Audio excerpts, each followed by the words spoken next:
Some Americans are arguing that perhaps we shouldn't be surprised that all the talks with the Taliban would fall apart, given the track record of violence and a political stalemate for more than a decade.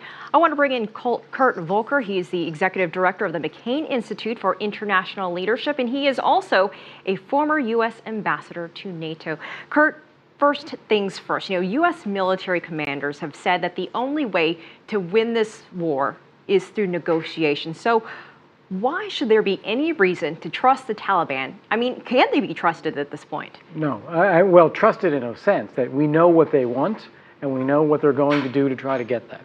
That is, they want to retake power in Afghanistan. They want to establish an Islamic caliphate or emirate in Afghanistan. So we can trust them in terms of we know what their objectives are. The fatal flaw in this whole arrangement is belief that negotiations are going to produce some kind of reconciliation or peace agreement. The Taliban know that they're winning because what they want is for the international community to leave, to discredit the Karzai government, and to try to reassert power themselves. They see us leaving. They see the Karzai government weakening. There'll be an election in 2014 with a new leader there. And they see this as an opportunity. Well, I want to ask you about your thoughts. We're coming up close on 2014. We're 6 months away. And post-transition, will it revert back to the Taliban? I mean, the Taliban is still very popular there. Will the past decade and all the money that has been spent in Afghanistan be for nothing? Well, it's not just all the money, it's all the progress that has been made.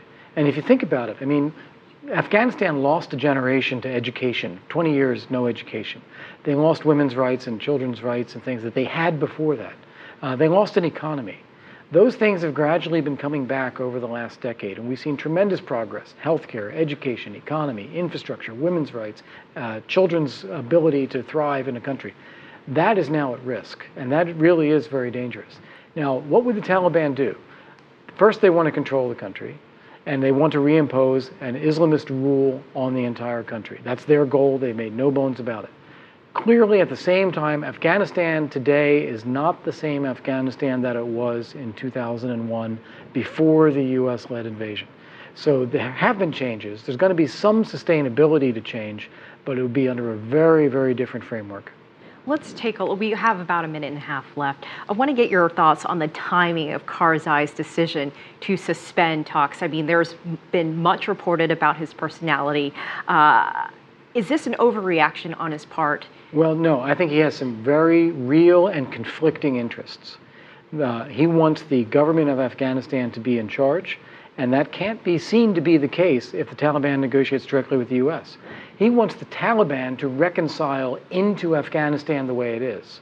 The Taliban, on the other hand, are insisting that it's Karzai who's not legitimate, so they're refusing to even meet with him. I think Karzai has some legitimate concerns here. So what happens now? What should happen? What should happen, is we should get rid of the deadline and focus on goals.